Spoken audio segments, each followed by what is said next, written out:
కృష్ణా నది మీద పరివాహక ప్రాంతంలో నిర్మాణంలో ఉన్న ప్రాజెక్టులు 60 సంవత్సరాలు పైగా ఉమ్మడి రాష్ట్రంలో పూర్తి కాని ప్రాజెక్టులు 10 సంవత్సరాలు చంద్రశేఖరరావు గారు ముఖ్యమంత్రి ఉన్నప్పుడు ఈ రాష్ట్రంలో ఎందుకు పూర్తి చేయలేదు? దక్షిణ తెలంగాణ పట్ల కృష్ణానది జలాలను మా ప్రాంతానికి ఇవ్వకుండా వివక్ష చూపించి శాశ్వతంగా మా రైతాంగం జీవితాల మీద మరణ శాసనం రాసింది చంద్రశేఖరరావు కాదా అని నేను ఇక్కడ నుంచి అడుగుతున్నా అధ్యక్ష. ఇవాళ ప్రతిపక్ష నాయకుడు వచ్చి ఇక్కడ కూర్చుంటుంటే నేను అడిగేదానికి సమాధానం చెప్పాల్సి వస్తుందని ఈరోజు వారి ముఖం చాటేసింది అధ్యక్ష. అధ్యక్ష ఇప్పుడే లెక్కలు ఇచ్చిండ్రు అధ్యక్ష. చంద్రశేఖరరావు గారు ప్రతిపక్ష నాయకుడు అధ్యక్ష. ప్రతిపక్ష నాయకుడుగా ఇప్పటివరకు వారి శాసనసభకు వచ్చింది 2 సార్లు అధ్యక్ష. వారికి పోయిన డిసెంబర్ 23 నుంచి ఇప్పటి వరకు వారికి ఇచ్చిన జీతం అధ్యక్ష 57,84,124 రూపాయలు అధ్యక్ష. శాసనసభ్యుడిగా ప్రతిపక్ష నాయకుడిగా డిసెంబర్ 1, 2023 నుంచి ఫిబ్రవరి 28, 2025 వరకు ఈ దాదాపుగా 15 నెలలలో వాళ్ళు తీసుకున్న ప్రభుత్వం సొమ్ము జీత భత్యాలు, శాసనసభ్యులు కూడా ప్రభుత్వ ఉద్యోగ అధ్యక్ష తమకు తెలుసు కదా, సుప్రీంకోర్టు తీర్పిచ్చింది.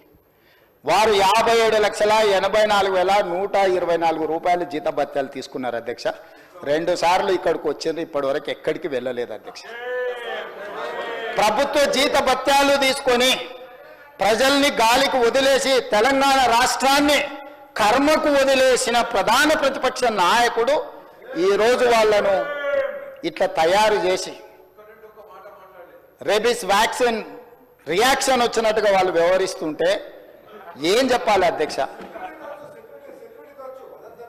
ఇక సెక్యూరిటీలు ఇవన్నీ మళ్ళీ అది సపరేట్గా నేను చెప్పదలుచుకున్న వాటి జోలికి వెళ్ళదలుచుకోలేదు. సరే, కుటుంబ సభ్యుల వల్ల ఆయన ప్రాణ ప్రమాదం ఉంది కాబట్టి ఆయన సెక్యూరిటీ పెట్టుకున్నాడు.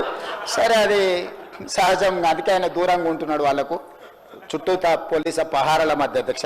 సరే, అది వారి సమస్య అనుకోండి, నేను దాని జోలికి వెళ్ళదలుచుకోలేదు. సో ఈరోజు ఎస్ఎల్బిసి పూర్తి చేసి ఉంటే నల్గొండ కష్టాలు తీరు ఉండేటివి కదా, డిండి ప్రాజెక్టు పూర్తి చేసి ఉంటే నల్గొండ కష్టాలు తీరు ఉండేటివి కదా, మా పాలమూరు రంగారెడ్డి ఎత్తిపోతల ప్రాజెక్టు ఈరోజు జూరాల నుంచి నీళ్లు తీసుకుని ఉంటే రాయలసీమ నీళ్లు దొంగిలించే అవకాశం ఉండకపోతుండే కదా అధ్యక్ష.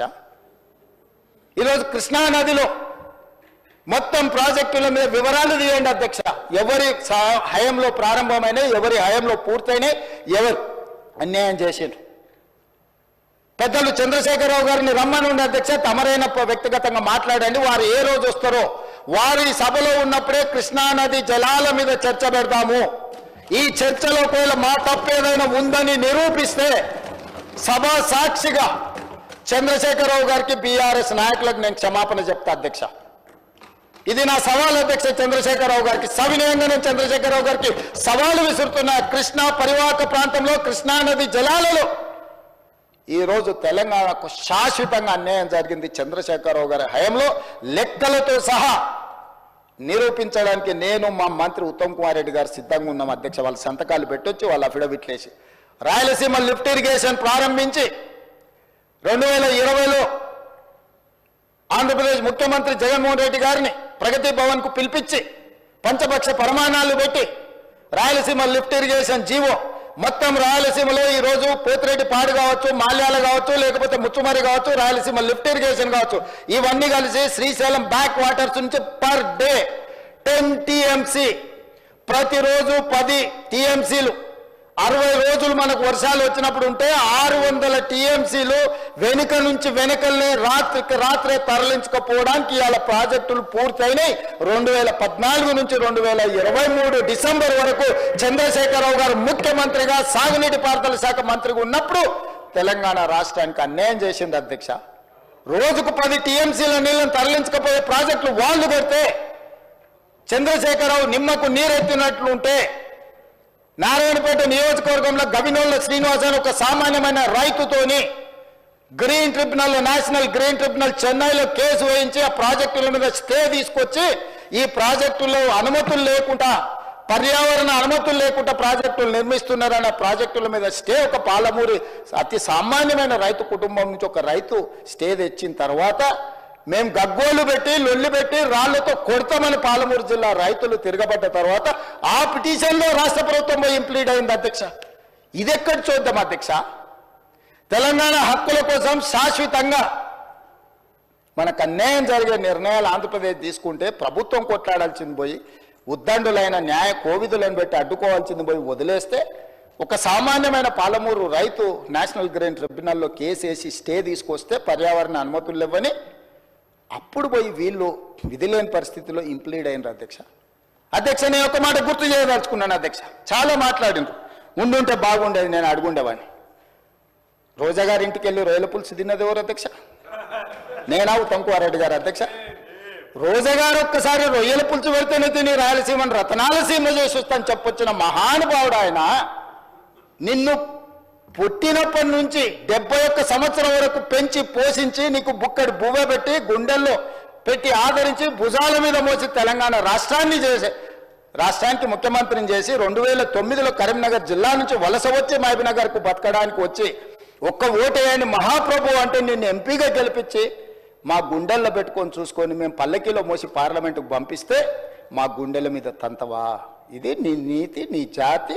నువ్వు వచ్చి ఇక్కడ వచ్చి మమ్మల్ని తప్పుపడతావా?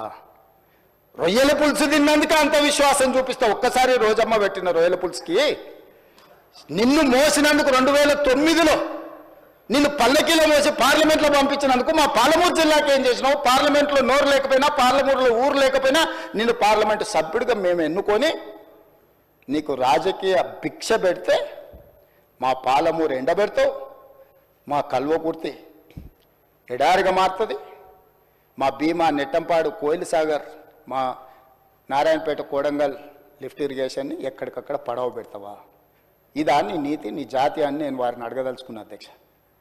అందుకే అధ్యక్ష, ఇవాళ జూరాల నుంచి నీళ్లు తీసుకొని ఉంటే శ్రీశైలం వెనుక జలాలను మనం తీసుకోవాలన్న కుట్ర కేవలం కాంట్రాక్టర్ల కమిషన్ల కక్కుర్తిపడి అమ్ముడు పోకపోయిన ఉంటే ఇవాళ బాజాప్తా రోజుకు 5-6 టీఎంసీలు ఇక్కడ నుంచి మనం తరలించుకుంటే రాయలసీమ కాదు ఆంధ్రప్రదేశ్లో ఎవరున్నా గిలగిలలాడి మన ముందర మొకరిల్లేవాళ్ళు.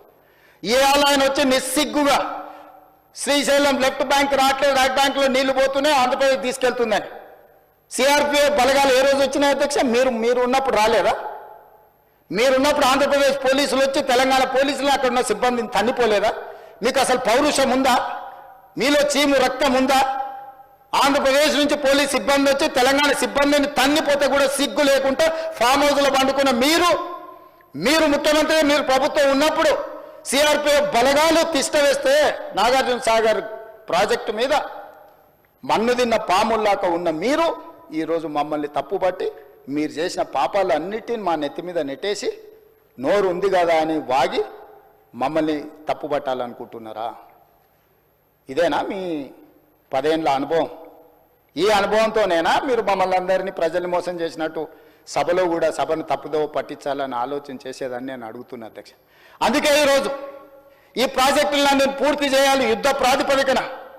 మీరు అప్పులు తప్పులు చేసి ఇక్కడ కొంప ముంచిపోతే కూడా దాన్ని చక్కదిద్దుకుంటూ ఒకటొకటిగా పరిష్కరించుకుంటూ ఆ ప్రాజెక్టులను ఎట్లయినా పూర్తి చేయాలని నిన్న మొన్న సీతారామ సాగర్లో మా తుమ్మల నాగేశ్వరరావు గారు, మా ఉత్తమ్కుమారెడ్డి గారు, ఆ జిల్లా మంత్రులందరూ కష్టపడి అక్కడ ప్రాజెక్టులను ఒక కొలికి తెచ్చే ప్రయత్నం చేస్తారు.